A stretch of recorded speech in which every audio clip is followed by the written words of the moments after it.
Hi friend, I'm Sarita and this is Missionary Life. I'm here to help you live your dream life on and off the mission field. I'm an author, life coach, former missionary, compassion fatigue and grief expert, and working mom. I want to encourage you to design a life of purpose, authenticity, ease, and meaning where you're no longer surviving but thriving. I'm here to help you, the helpers, become emotionally, spiritually, and physically healthy. I'll interview experts in mental health and missionaries to offer you practical tools to help you heal from trauma, burnout, grief, and PTSD. I know that life often doesn't work out the way we long for. I'm here to create a safe space to navigate those disappointments and transitions with abundance, so you can live your mission. My new book, Healing Her, a memoir, will be released in June 2024, and I can't wait for you to get it into your hands. Thank you for being here.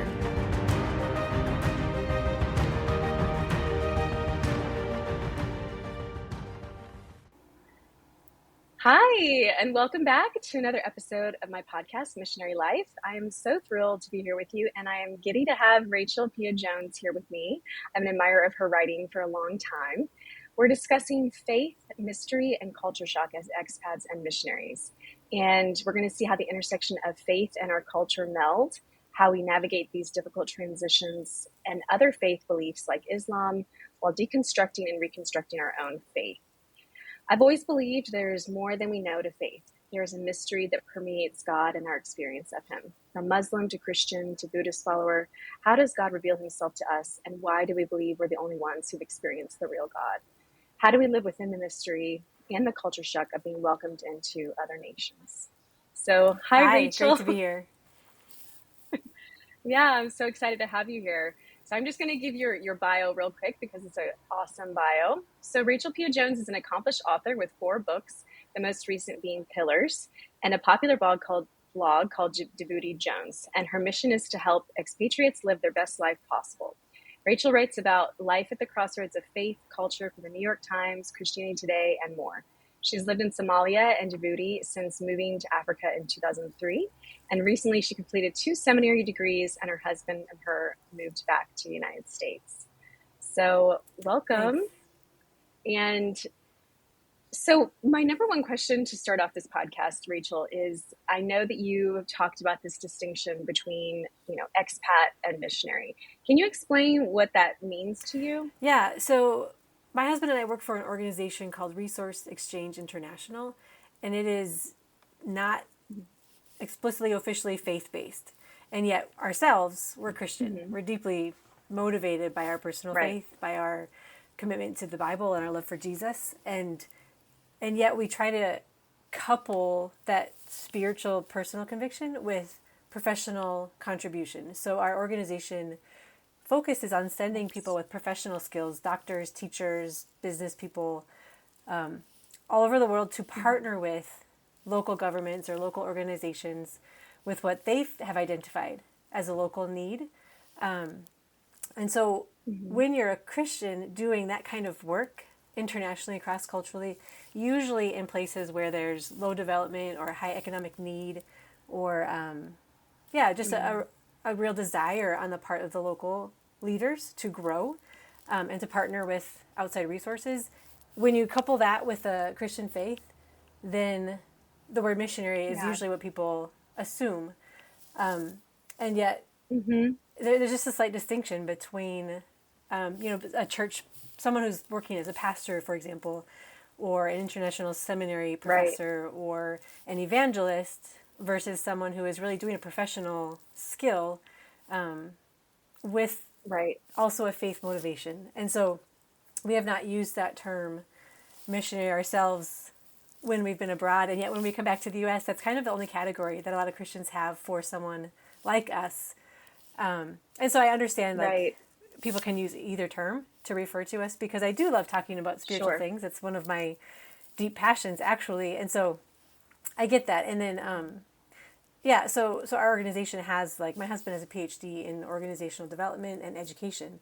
So he worked in education and things like that, which is a little bit of a distinction between maybe being a pastor.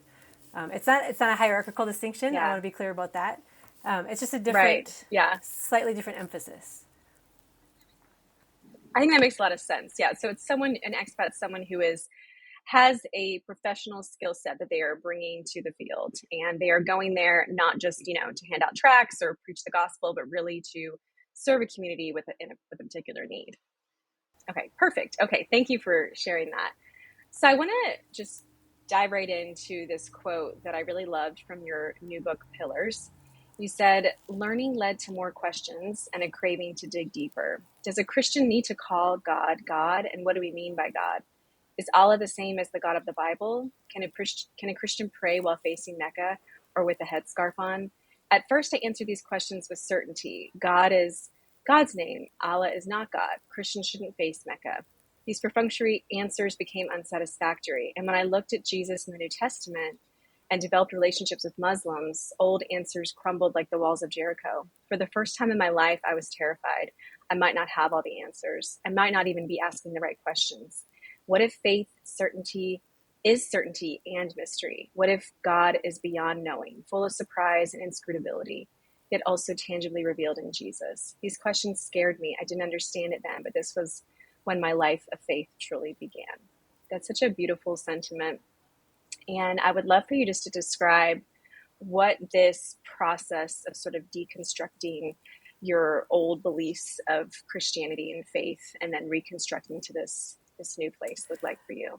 When I was young, growing up in a Christian family, a pretty homogenous environment, it was very easy to have black and white ideas of everybody, Yeah. and to identify people like me as kind of in, and everyone else as out.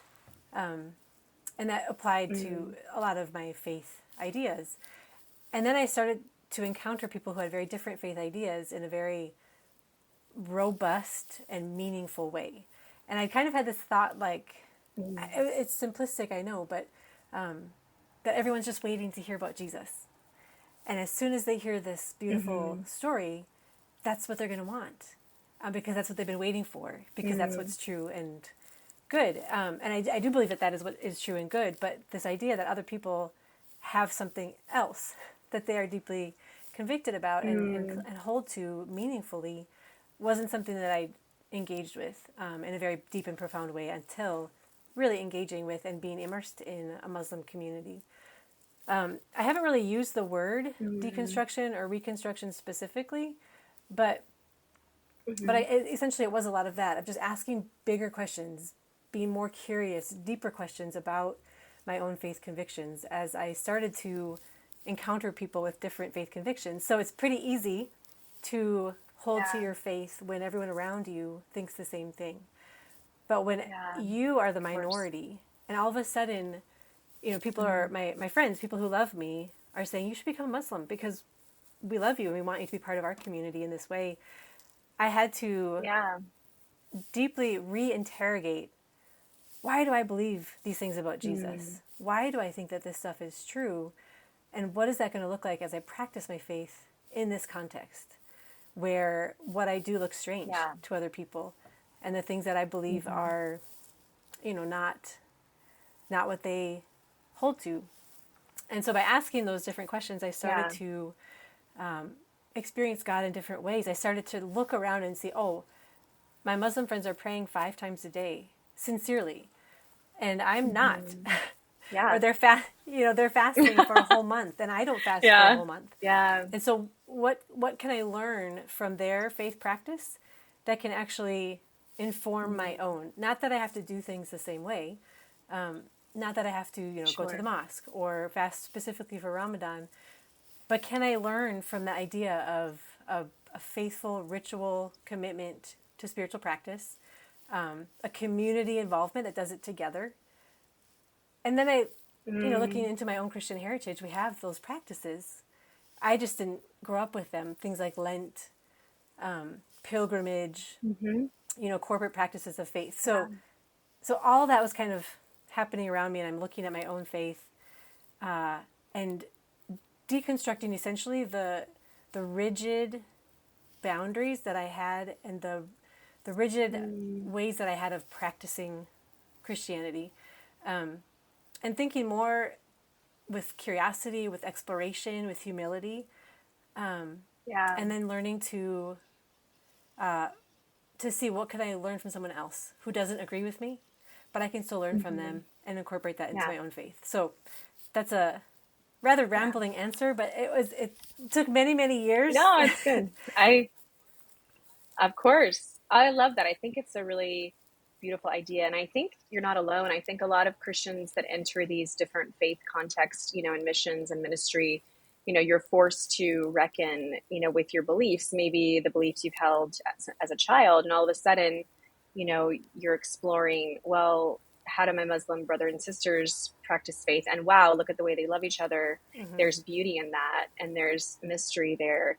Do you have a personal story of maybe a friend, like a Muslim friend or community, that sort of helped you enter into this new thought process? One particular friend, and she features pretty strongly in Pillars, just a beautiful Hmm. woman and friendship that we had over the years. I'm so thankful for her. Um, Mm. there's a couple of stories I could share. One specifically, I went to her home after her aunt had been on pilgrimage on Hajj to Mecca, which is a really big deal. Mm. Hmm. And so they had this kind of Hajj party afterwards when she came home. And so Hmm. they invited me to come.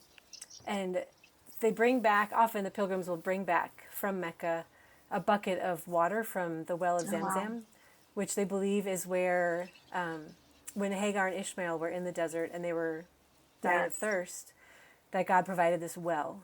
And so it's kind of this miraculous water that's ever flowing in the desert, which is Mm. miraculous and very life giving and healing. So they often will bring back kind of a jug from that water, Okay. the well.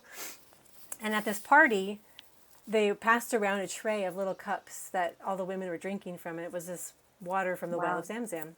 And the women were just so thrilled to be drinking it. They're pouring it over their heads. They're, Mm. drinking it. And I didn't know what to do when it came to me because I'd never been to a party like this before. And then I was thinking also, I know my Christian community in the U.S. Some, not everyone, but some might question: Mm. should I drink this? Is this kind of is this syncretistic? Is this an evil Mm. practice? Right. Something because it's not our religion; it's a different Hmm. religion. So should I actually, put this water Hmm. into my body and engage in this ritual with Yes. the women? So I'm wrestling with this, like, what am I going to do? What am I going to do? And the question, what would Jesus Yeah. do? Right? It's very cliche, but what should I do Yeah. You're as a like, is this Jesus demonic? Oh follower? God. Um, yeah, yeah. I mean, I didn't feel Right. like it was, but I'm often wondering what are people going to Sure. think if I do this and then tell them about it. And then the tray had come around, and my friend, she knew I didn't know what to do with it, and so someone else had like snatched the last glass from the tray, and then my friend said, "No, no, no, give some to Rachel," and just like dumped it on me, I baptize you. and then, yeah, yeah, right, right, and and then I drank some, and I thought, if again, just to be cliche, but if Jesus was in this room, I think he would Mm. participate. Yeah. I think that I'm filled with the Holy Spirit. I can discern with the help of the Holy Spirit in me what is right and what is wrong. And for me in this situation, it was the right thing to Yes. participate with these women's celebration. And it wasn't me saying, I believe that there's healing power in this water. It wasn't me saying, I agree with all these things. It was me saying, I love my Yes. community. And I'm so thankful that you've welcomed Mm. me in as an outsider, which is hard to do. Yeah. It's hard to love the It outsider. is. I speak with an accent. I eat strange food. I don't know what to do at things like Mm-hmm. this. It's hard to love the outsider. And so this woman, my friend in particular, and her whole family had loved me so Mm. well for many years at that point that I felt like I think it's honoring Yes. to participate in this. And so that was a way of me recognizing that in this, I'm trusting God in this, and I'm expressing my gratitude to my community Mm. as an outsider, as a minority. And that means a lot to me in my faith practice of how to love my neighbor and how to be loved by Yeah. my neighbor. That's really stunning. And my friend even said, we know you're not becoming a Muslim. We just like being with Yeah. you. That's so beautiful. And that's just really who Jesus is. He went as a, brown skinned Jewish boy, and he entered into the cultures, and he loved, the Samaritan woman. He loved, all the people around him in his community. And I think that really is representative of him. And that's really what we're called to do. And yet so often as Christians, we have this strange fear of other cultures, other religions, like somehow, it's going to infiltrate us. And I really think that it's such a beautiful practice that you were able to be a part of that community and be welcomed in. And I love that. So I want to ask, you speak of your life in Somalia and now living, in the US and I think Missouri, you said, and, some of the terrorist Islamophobia and white saviorism, you've witnessed. Can you tell me how American nationalism has hurt, the communities and Muslim people that you've come to love, and what it's like to live in this tension now that you live in America? So Minnesota, not Minnesota, Missouri. sorry. Yeah, it's colder here. I always get the M's confused. Yeah, we're cold and snowy up here. So, my experience with things like Islamophobia has been different because I've spent the last 20 years in a Muslim majority country. And so some of those ideas have been only things that I've heard when we come back to the U.S., maybe for the summertime, for a vacation. I would hear things, there's a lot of Somalis in Minnesota, and they've moved out from just being in the city. They're moving into more rural communities. They're just really establishing themselves as Americans and in lots of different places of work. And so I would hear people say, there are so many Muslims at the Target that I'm afraid to go there.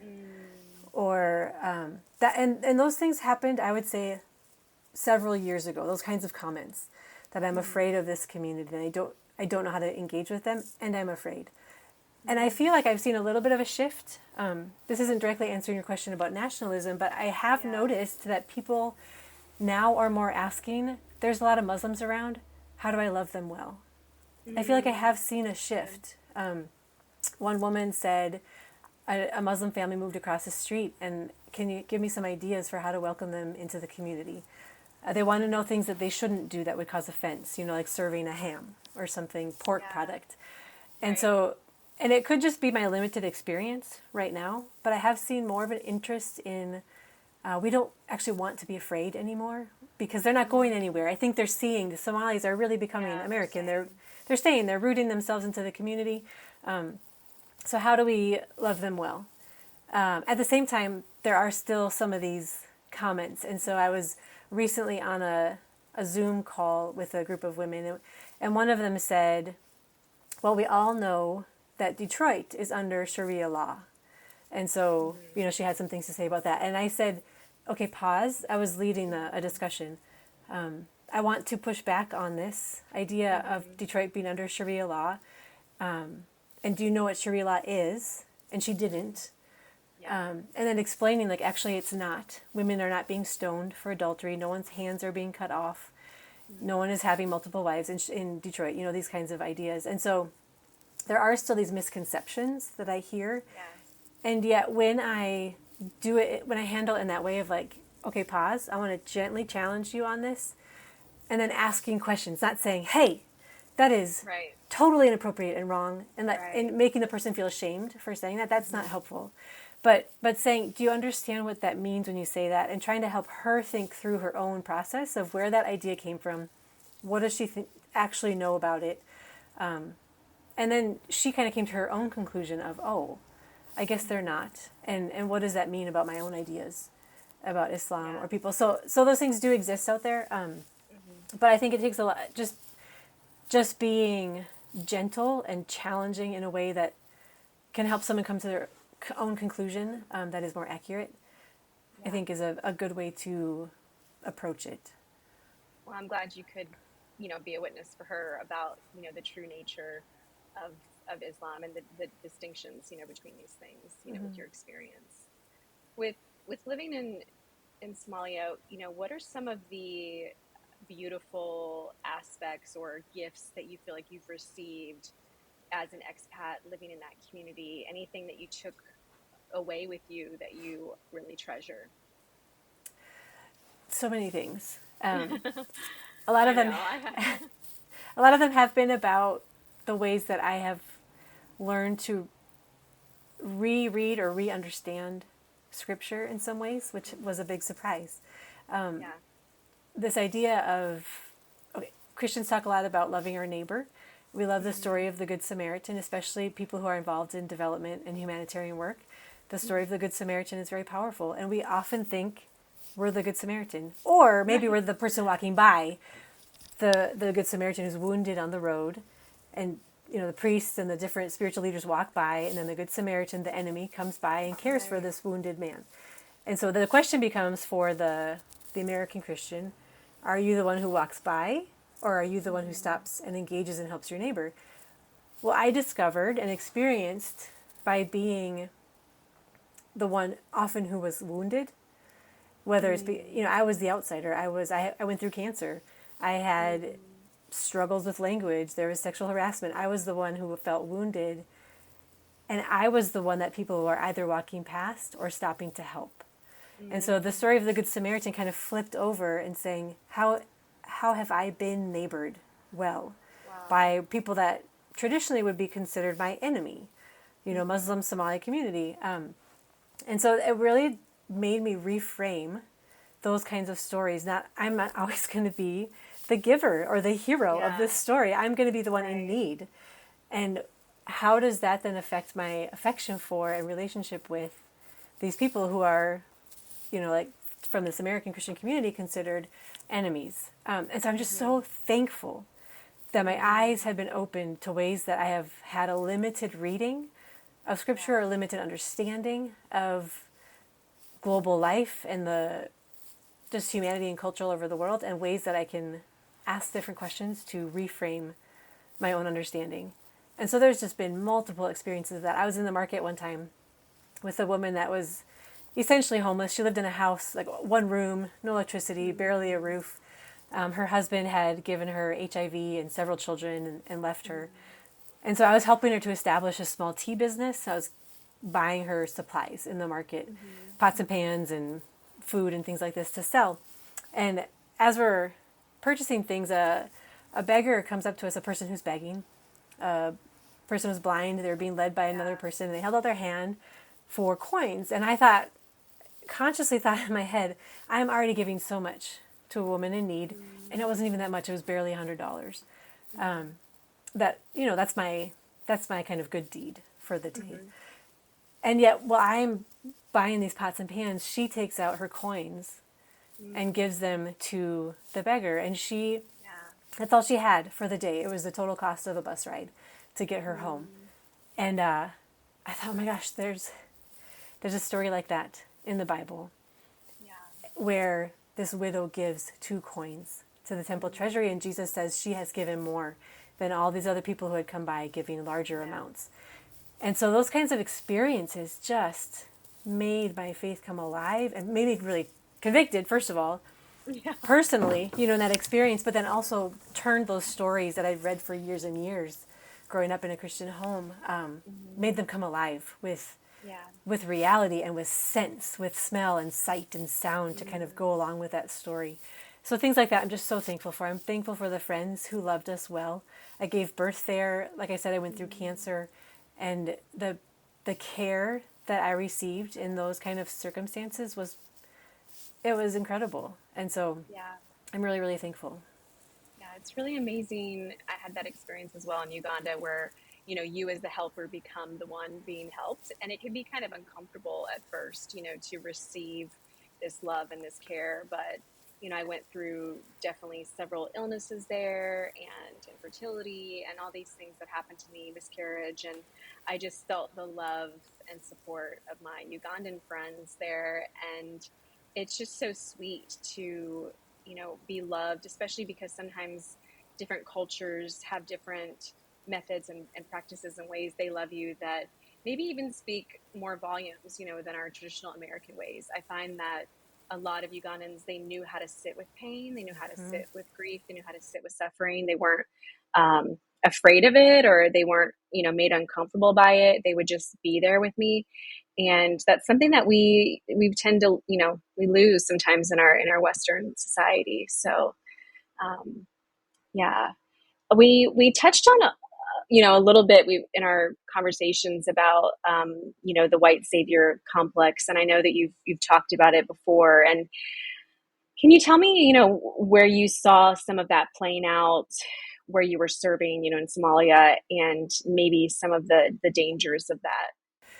Yeah, so it's that idea of putting yourself as the white foreigner, white American in to the center of the story, and the one who's Mm, leading and making decisions and kind of being the hero in some way. yeah. So just like we've talked about, that turning it upside down by being the one in need is part of Mm, dismantling that idea, hmm. and even starting to recognize it. Oh, this feels weird. Why does this feel weird to be served? Yeah. Yeah. That is part of that, figuring I out. don't like it. Yeah, yeah. So yeah, we see that a lot, and I've seen it in my own heart, unintentionally, and need to dismantle it there over and over. A very clear example of what this looks like, and the damage it can cause happened with a running group that I had helped to start several years ago. There was a bunch of girls from low income families, and often their clothing was torn or they were barefoot as would come to the running practice. And we Yeah. practiced on this hillside, and one day I was there with the coaches, and this two cars drive up, and I think they were maybe military contractors. I am not sure. They were American, Mm, bunch of white guys, and they just drive up and they came over to me because I'm the white person they can communicate with. hmm. Although the coaches did speak very good English, but they came to me and they said, "Hey, are these girls poor?" I Oh was like, God. "Hold on a second here." Wow, so much tact you have. Right. Can you ask us maybe what we're doing or what's going on? And so I didn't answer the question. I said, this is a girls running club. Our focus is on keeping girls in school, and they come for training, and this just kind of giving them some history. And they're like, yeah, but are they poor? And I was like, that doesn't really seem to matter, or it shouldn't matter. And then they said, well, we have a bunch of Gatorade and some soccer balls that they wanted to give out to the girls. And so the whole thing just became very chaotic. Some kids Yeah. came running around. There's also a bunch of boys around who watched the practice, Right. and they came running over to get this Gatorade. The girls had gone for a run, and the ones who came back late didn't get the Gatorade, and it just Yeah. It's just like a devolved free into for all. free for all chaos. They had Yeah. some soccer balls. They gave the kids the soccer balls. They just were fighting over them. So me and the other coaches had grabbed all this stuff and tried to put it back in my car so we could lock it and maybe use Hmm. it. Like, it would be great to use those resources as Right. motivations or team prizes, or we could have partnered. They could have partnered with this team, with the coaches, the local coaches, to use those resources well. But they wanted to do this good deed with photos, so they're taking pictures with the kids and all this stuff, and then they just drove away. And Yeah. with their pictures, having felt like they did a great thing for the day, and the team practice that one day in particular just totally was an absolute disaster. It ended Yeah. badly. The kids started fighting, like fist fighting. We had to cancel practice for a couple of days. The boys started making threats against the girls that they were going to rape them Oh if they didn't give them gosh. soccer balls. It was just a huge Just mess. And so, disaster. yeah, it was this very clear example of someone coming in, doing a good deed, and not paying Hmm. attention to the repercussions, not having Right. done the prior necessary research to investigate. Hmm. Didn't have to be a lot. It could have just been a conversation with the coaches. But often this outsider comes in without having done the necessary Hmm. pre-work to find out what's Yes. happening already. How can I partner with the local leaders and contribute in a way Exactly. that will be meaningful and not damaging, and then leaving without seeing the the consequence of that behavior. And so, Right. yeah, I mean, that happens far too A often lot. a lot. And so for me, a way that I try to encourage people to counter that is, first of all, become aware of it in your own heart. Are you Hmm. looking to be the hero? How Yeah. can you be served? And examining, like what we've already talked about, that feeling of uncomfortability, but then also doing the necessary work. Because when we come in as a foreigner, and we're going to, even if it's education, if it's medical, it can all be good, but we are Mm. interfering in people's Yes. lives Hmm. with this outside presence, and we're not going to Hmm. stay here forever. We're going to leave again. And so we have to do the research to understand the local culture and values and leaders, and then looking for a partner Yeah. that we can really just bless and push, Hmm. without getting the accolades and the glory ourselves. So that, Right. yeah, like that's just one thing that has to Yeah. happen ahead of time. Hmm. Looking for a Yeah. partner. Yeah. Go ahead. Sorry, I've seen this so much in Uganda because it was a very, aid centric place in Gulu where I lived. And, my favorite debacle that happened was, I think it was Gerard Butler. I forget. It was like some movie star. They decided they wanted to hand out video cameras to the kids to have them film their own lives, and not to mention they didn't know how to use them, and they didn't have like the right charging ports for them, and all these things. It's just a disaster, and kids are fighting over these things, and they're selling them for alcohol, and it just, and they don't stick around to see what's going to happen or how this is actually going to benefit the community in any way. It's just a way to assuage their white guilt, or make them feel better about themselves. But like what that guy said, are these girls poor? Like, when you put your other people as the victim and you as the hero, you become in some ways like an oppressor, and so it really is sad, and it is rampant. And I think that exactly what you're saying, like education, research, putting yourself in the position of a learner, not going outside the scope of what your abilities are, like not offering skill sets that you don't have, getting trained in things that are actually going to help the community. So I think all that's really important. I think also a lot of it comes down to not forcing them into our categories. So, for Mm-hmm. example, it'd be very easy to drive to a particular section of Djibouti City and say, here's a slum. This is where Mm-hmm. there's just rampant poverty and devastation. Well, Yeah. I know families in that, housing situation, and one of the women in particular has more money in her bank account than we had at the time. Yeah. She was saving it, and she just did Yeah. not. She liked her life.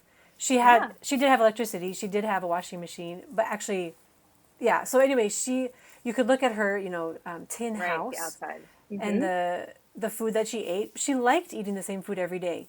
That was Mm-hmm. very, so and she felt very wealthy. She had a lot of power and influence in her community Mm-hmm. because she was one of the more well off people there. But to label that a slum and to say she needs a handout would be very Yeah. shaming to her. Oh, yeah. She would be offended by that. Yeah. Right. And so to not look at a category and say, okay, because this doesn't look like the suburban house Mm-hmm. in Minneapolis with the green grass lawn and all these different things, they must be poor. And then putting that label Mm-hmm. on them. And it's very complicated, but we just have to try to see within their perspective and again, pay attention to what they are identifying as their Yes. need or desire or ability to Yes. contribute. They all have something to contribute. It might not Mm-hmm. be economic, it might not be money, but it might be a language lesson, it might be a Mm-hmm. cultural insight. For And so sure. there's No, I so many love ways that. for them to contribute. So you said in your blog, being afraid means engaging with what I'm afraid of.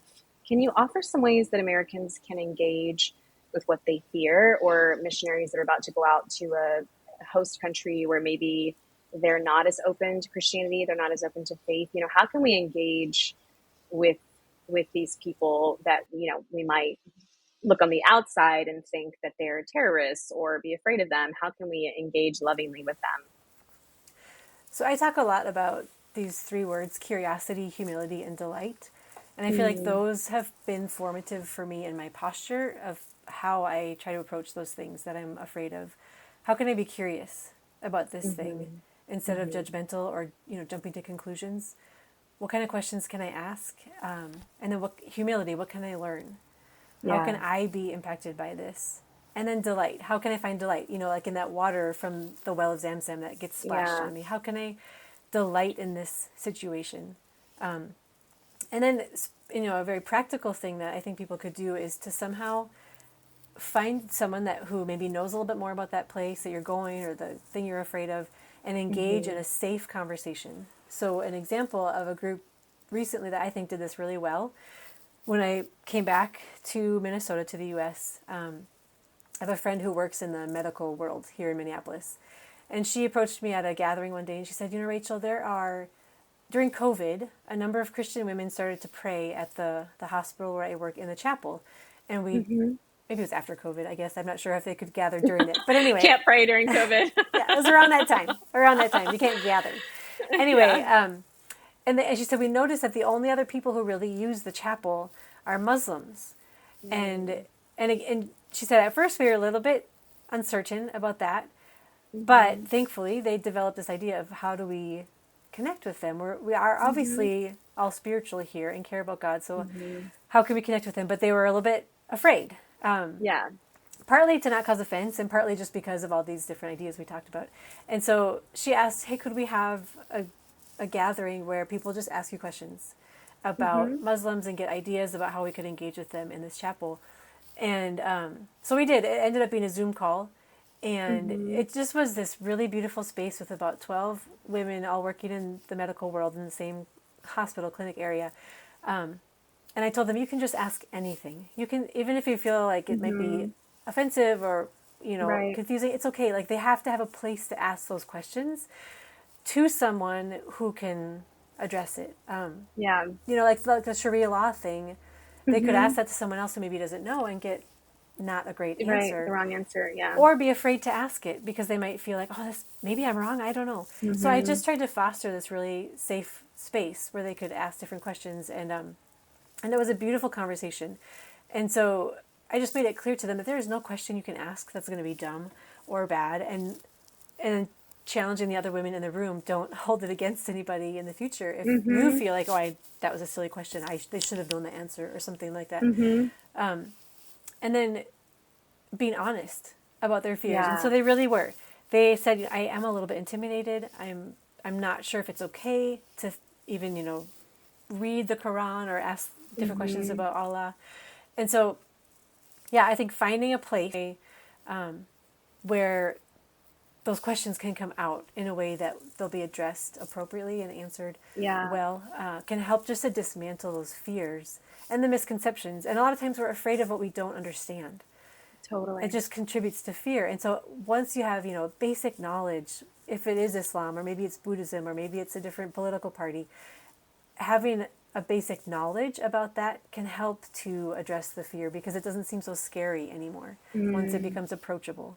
Um, Yeah. so, so yeah, find a safe place to ask questions, do a little bit of research and learn about that thing you're afraid of, Mm-hmm. and approach it with those postures of curiosity, humility, and delight. Really love that.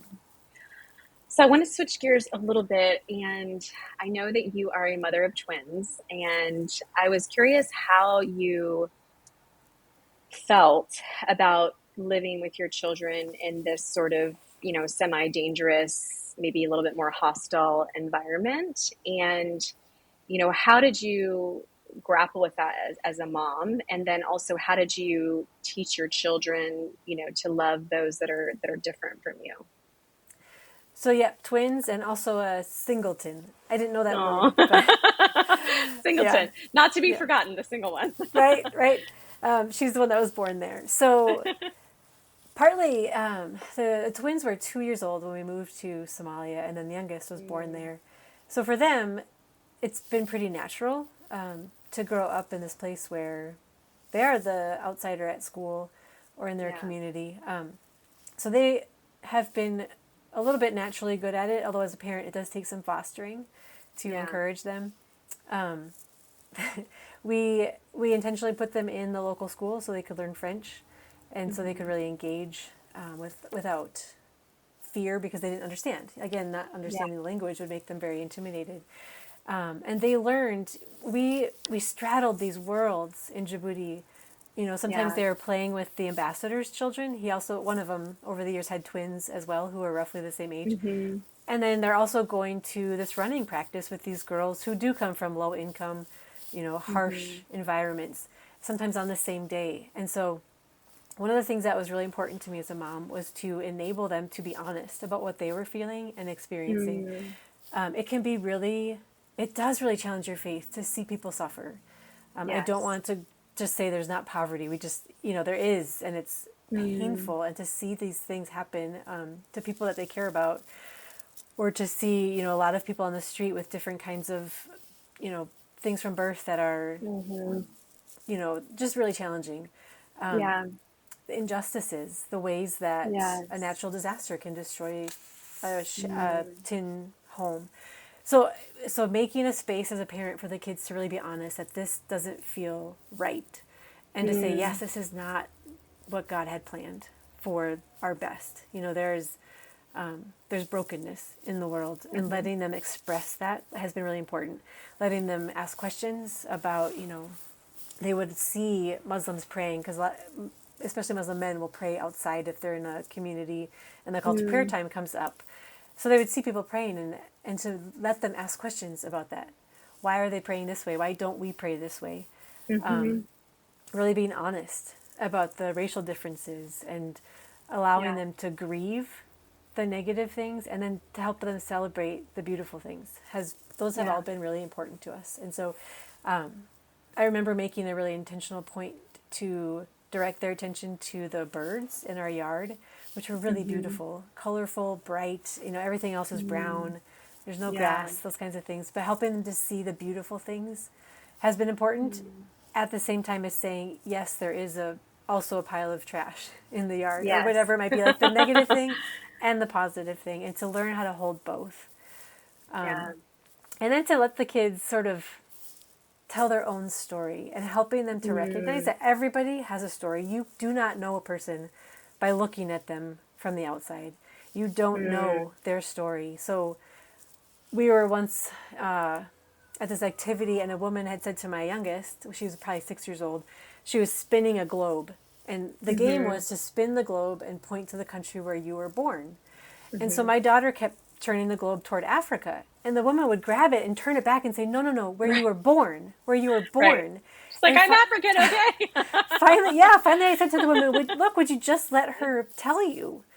And the Yeah. woman was like, okay. So my daughter spun the globe and touched Djibouti. And she said, I was born in Djibouti. And the woman looked at Mm-hmm. me like, really? And I said, Mm-hmm. yes, she was born in Djibouti. And so to just let the kids, to teach my own kids, and also then to have them approach other people with that same idea of, I Mm-hmm. do not know your story from what you look like. And Right. so not jumping to conclusions, not Mm-hmm. making judgments, but asking good questions. Asking good Yeah. questions. It's so important. So that's been part of Yeah. our important family practices, I guess, as a mother for Yeah. those kids. I'm really proud of them. They're fantastic. Yeah. Oh, that's amazing. Yeah. Curiosity is so key in, dealing with other cultures, learning new places. I want to talk a little bit about culture shock because I know that we've both experienced that, and your life in Djibouti. Like, can you tell a little bit of your personal experience and maybe offer some tips or practices to navigate those early days? Especially as a woman and a mom of littles. Everything was super overwhelming. I mean, going from Yeah. Minneapolis, Minnesota to a rural village in Somalia was Mm. a I So hard. can't, yeah, I cannot think of a bigger contrast. Mm. Everything changed. And I remember feeling like when I would walk to the market in the first month or so that I was in a play where I'm wearing a costume. I wore the traditional clothing, I covered my head. Mm-hmm. I felt like I was memorizing lines, which I was. I was Mm-hmm. memorizing Somali Yeah. language. So I felt like I was acting. I learned to walk in a certain way with a sway. Mm-hmm. And so it just was really, really, really hard and exhausting. Yeah. And so I think to give yourself a lot of grace of understanding that this is exhausting. And even if it doesn't feel like I did anything, just all that contrast around you wears you down. Yeah. And so, Mm-hmm. take care of yourself, get good sleep, try to eat well, try to Yeah. exercise. Those are all things that I learned to implement. I didn't know that at first. And get help. I'm so thankful that the culture in Djibouti and Somalia Yeah. involves hiring help, whether it's a Mm-hmm. housekeeper, a nanny, a guard, a language tutor. Mm-hmm. So Mm-hmm. many ways to get the help that I needed. Yeah. And then if you're married, I think it's really important for couples to have a discussion together about how are we going to navigate this. Yeah. It's really important, I think, for both to learn the language and to engage in Mm-hmm. the culture, and that can often cause one of the two to slow down Yeah. because you have to then sacrifice for the other person. But if Mm-hmm. we've just seen, and it is not the case for everybody, but we've seen a pattern where if one of the couples really advances quickly in Right. language and culture adaptation, the other one struggles forever to catch up and often gets Mm-hmm. discouraged. And so we encourage a couple at least to be constantly in conversation about what does the other one need to make sure they're thriving Yeah. and progressing, whether it's in language study or professional development or community building. That's really important. And Yeah. and learning the language also is really important, and It's digging huge. into the culture and the history and the geography, and being like taking delight and enjoyment in learning about this new place. That's Hmm. really important. And I've seen that also people who do that over time do really well, who start to appreciate the local sense of humor, and who Hmm. can tell you the historical, political history, or Yeah. point out the geographical monuments, and just really be excited about this new place you get to learn about. That's important. Hmm. I'm trying to bring that Yeah. back with me to Minnesota. It's like entered a whole new world. Yep. Yeah, yeah, same. I feel like my experience with Uganda, I went, alone as a 24-year-old young woman, and I just felt very lost, for the first several months, and lonely. It felt really lonely, isolating, but like you said, just attempting, to learn the language, trying to appreciate the foods, the different music, everything that really, and of course I'd read all the political reports, and it helped me find a sense of home there. And I love that you mentioned about getting help, because that was huge for me too, hiring, someone to help with all the babies that we had in our house, and hiring someone to help with cooking and all that just really helped lighten some of the load, because obviously all those things that in America I could have done in an hour, laundry there takes, an entire day, there's Yep. no laundry machine, there's no washing machine. So yeah, I think that those things are very helpful. So great. Okay. Well, that really brought me to our ending point here. Is there any other, if you're talking to a young missionary and they're looking at you, they're like, Rachel, I'm going to this country. It's maybe a little bit hostile. I'm going to maybe a Muslim area or a very remote area, or maybe there's Taliban or anything like that. What can you say to someone like that? Any advice that you would give them? Practices that you recommend that can really help them in those early days of their mission? One thing that I think is important is that, especially someplace that is so different from what someone might be familiar with, there can be a sense in which I need, or also when it's potentially hostile, there's Hmm. this sense, and partly true, that we need to adapt. Hmm. But I think that can go too far sometimes. Like, Yeah. yes, adapt. I mean, I did. I wore the headscarf. I ate the local Hmm. food. I learned the local language.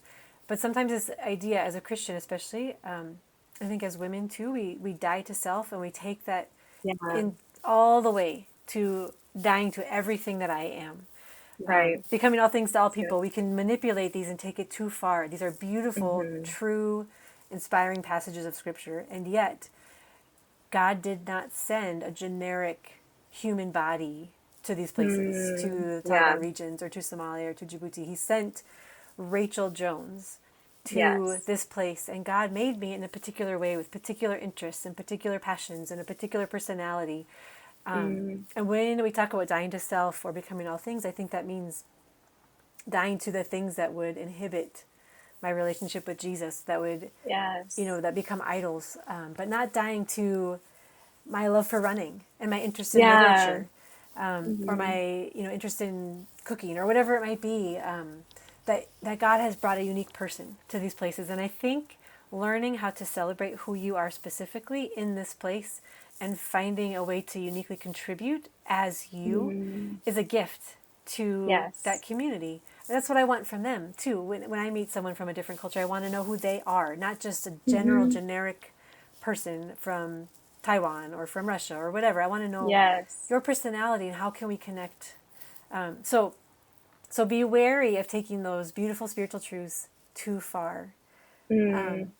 and then trust God for who you are in this place. That God will be with you and guiding you specifically. Yeah. So that's one thing I would encourage people to do. That just to to know yourself and to be Yeah. able to be yourself in this place. Yeah. I really That's what will help appreciate. you be long term. Just Yes. it helps you last if you just stifle all those things that give you joy, that are Yes. from God in who you are. Hmm. If you stifle that, you will start to suffocate, and so it will help Yes. long term. Totally. I completely agree. I really appreciate that you said that. I'm really a big proponent of knowing yourself and your identity and holding on to it, especially as a woman and a mother, where it's so easy just to abdicate who we are, to the needs of those around us. And so I think that's really true and really beautiful and something that's really good advice for all our listeners. So this has been such an incredible conversation. I just really appreciate you being on the show. And I hope that if you're a missionary, this has helped you wrestle with the mystery of faith and other cultures. And Rachel, you're a delight. And if people want to connect with you to buy your books, where can they find you? So my website is rachelpiehjones.com. Pieh is Pieh. And my books are available all the places books are sold. They're from Plow, so you can go to Plow Publishing and find them there, or request them from your local library. I love the library, so I encourage people to do that. Yeah, and That's great. I'm on all the social media places All with the Rachel Pieh socials. Jones. Yeah. Nice. Okay. And yes, and your book Pillars, definitely you guys pick up a copy of that. That's going to be super helpful for you if you're navigating different cultures or expat life. And if you want to connect with me, you can go to my website, www.saritahearts.com, to get my new free ebook on reentry, or you can follow me on Instagram at Sarita Hearts. And thank you so much, Rachel, for being here. Thank I hope we you. get to connect again soon. Absolutely. All right, take care. Bye.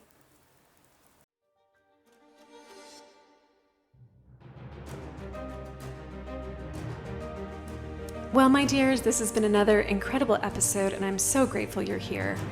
And I hope that it has helped you begin to think about the mystery of your faith and other cultures and how we can love the stranger better. I'd like to leave you with a blessing from Kate Bowler.